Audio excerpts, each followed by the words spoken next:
लेकिन अब आप सोच रहे होंगे कि पबजी का ओनर तो ब्लू होल है, तो ये तो साउथ कोरियन गेम हुआ। लेकिन एक और बात ये भी है कि पाकिस्तान सरकार का इस गेम को बैन करने का रीजन कुछ और था। फिर ये गेम हमारी कॉन्फिडेंशियल इन्फॉर्मेशन चाइना कैसे लेके जा रहा है? तो क्या इसका अब हम ये मतलब समझे कि पबजी मोबाइल अब हमेशा के लिए इंडिया से बैन हो गया है और हम इंडिया में रहते हुए कभी भी अब ये गेम नहीं खेल पाएंगे? तो आखिर क्या ऑप्शन है पबजी मोबाइल के पास कि वो इंडिया के अंदर इस गेम को कंटिन्यू रख पाए?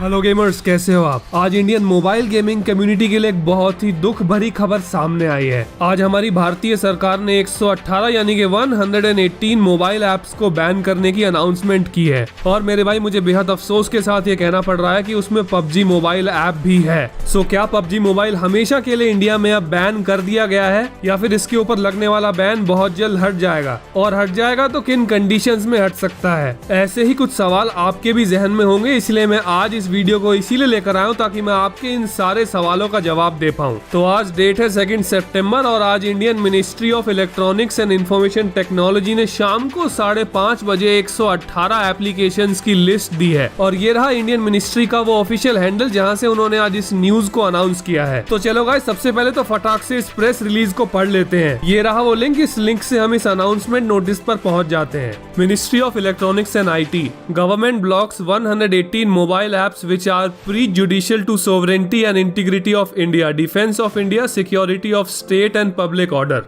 और ये नोटिस डाला इन्होंने 2 सितंबर की शाम को 5:26 PM पे। अब मैं आपके लिए फटाक से इस नोटिस को पढ़ लेता हूँ और फिर मैं मतलब बता देता हूँ कि इन शॉर्ट इनके कहने का क्या मतलब है। ऑल राइट, तो भारत सरकार कहना चाहती है कि भारत की सुरक्षा, संप्रभुता और अखंडता को कुछ ऐप्स से खतरा है। और ठीक इसलिए भारत सरकार ने अपने कॉन्स्टिट्यूशन के 69A of information technology act को यूज करते हुए इन कुछ ऐप्स को बैन करने का फैसला किया है। इन 118 ऐप्स में से नंबर 32 है पबजी मोबाइल नॉर्डिक मैप लिविक और 33 है पबजी मोबाइल लाइट। एंड इनके अलावा कुछ और भी गेम्स हैं जो बैन हो गए हैं, तो मैं इसलिए इसका लिंक वीडियो के नीचे डिस्क्रिप्शन में डाल दूंगा। आप लिंक ओपन कर लेना, आपको सारी ऐप्स का नाम पता चल जाएगा। तो जैसे टिकटॉक बैन हो गया था और बैन होने के बाद वो एंड्रॉइड प्ले स्टोर और iOS स्टोर दोनों ही पे से हट गया था, ये सारे गेम्स और ऐप्स इंक्लूडिंग पबजी मोबाइल और PUBG mobile light play store और ऐप स्टोर से बहुत जल्द रिमूव कर दिए जाएंगे। मतलब वहां से हटा दिए जाएंगे और कोई भी नया यूजर अब इन्हें इंस्टॉल नहीं कर पाएगा। एंड हम जैसे यूजर जिन लोगों ने पहले से इंस्टॉल किया हुआ है, उनके फोन्स में ये काम करना बंद कर देंगे, क्योंकि हमारी भारत सरकार ने ये कहा है कि ये जितनी भी ऐप्स हैं जिनको वो बैन करने वाले हैं,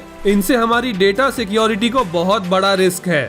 ये ऐप्स मोबाइल ऐप यूजर्स का डेटा चुराकर उन्हें भारत से बाहर के सर्वर पर भेज रहे हैं। मतलब वो इनडायरेक्टली शायद ये कहना चाह रहे हैं कि ये सारी ऐप्स हमारा डेटा चोरी करने के बाद चाइना भेज रही हैं। लेकिन अब आप सोच रहे होंगे कि पबजी का ओनर तो ब्लू होल है, तो ये तो साउथ कोरियन गेम हुआ। फिर ये गेम हमारी कॉन्फिडेंशियल इन्फॉर्मेशन चाइना कैसे लेके जा रहा है? तो गाइस, एक्चुअली हकीकत ये है कि ये जो पबजी का मोबाइल वर्जन है, ये दोनों गेम्स जो हम खेलते हैं, इन्हें इंडिया के अंदर टेंसेंट लेकर आया है। और टेंसेंट एक चाइनीज कंपनी है। तो सबसे बड़ा कारण यही है कि पबजी मोबाइल और पबजी मोबाइल लाइट हमारी इन दोनों गेमिंग एप्स को इन 118 एप्स के अंदर इंक्लूड किया गया है। तो क्या इसका अब हम ये मतलब समझे कि पबजी मोबाइल अब हमेशा के लिए इंडिया से बैन हो गया है और हम इंडिया में रहते हुए कभी भी अब ये गेम नहीं खेल पाएंगे? तो ये हो भी सकता है और नहीं भी। तो आखिर क्या ऑप्शन है पबजी मोबाइल के पास कि वो इंडिया के अंदर इस गेम को कंटिन्यू रख पाए? मेरे भाई, अब होगा ये कि पबजी मोबाइल और इन सारी एप्स को अब एक्चुअली सुप्रीम कोर्ट का दरवाजा खटखटाना पड़ेगा आज, क्योंकि हमारी भारत सरकार ने ये फैसला ले लिया है कि वो इन 118 ऐप्स को बैन करना चाहते हैं। तो अब इन ऐप्स को ये बताना होगा कि उन्हें क्यों ना बैन किया जाए। आपको शायद ये भी अभी मालूम हुआ होगा कि पबजी मोबाइल पाकिस्तान में भी बैन हो गया था। लेकिन एक और बात ये भी है कि पाकिस्तान सरकार का इस गेम को बैन करने का रीजन कुछ और था, लेकिन यहाँ इंडिया में इसके बैन होने के कई सारे रीजन हैं, जिनमें से डेटा सिक्योरिटी एक मेजर कंसर्न है। सो अब अगर आगे आने वाले वक्त में हमारी भारत सरकार अपना मन नहीं बदलती है, इस ऐप को अनबैन नहीं करती है, तो पबजी मोबाइल को सुप्रीम कोर्ट जाना होगा। क्योंकि ये भी हम जानते ही हैं कि India is a democratic country और यहाँ पर हर किसी को कोर्ट में अपना पॉइंट प्रूव करने का हक है, चाहे कोई हमारे जैसा गेमर हो या फिर कोई गेमिंग कंपनी। तो गाइस, इसीलिए चिंता की कोई बात नहीं है, क्योंकि अगर पबजी मोबाइल सेक्शन 69A के IT एक्ट की टर्म्स को वॉलेट नहीं कर रहा है तो ये गेम वापस आ जाएगा। वैसे ये तो थी इस मैटर के ऊपर अभी तक की सारी अपडेट्स, और आगे जो इसके ऊपर अपडेट्स आएंगी मैं आपके लिए उन्हें लगातार लेकर आता रहूंगा। गाइस अभी हमारा गेम पबजी मोबाइल और पबजी मोबाइल लाइट एक ऐसे मोड पर आ चुके हैं कि आगे इनमें क्या होने वाला है हम आज नहीं कह सकते। तो आगे जो भी होगा देखा जाएगा, मैं आपके लिए अपडेट्स लेकर आता रहूंगा। तो ठीक है, फिर मैं लेकर आता हूँ आपके लिए ऐसा ही एक और amazing video. Good bye gamers and love you all.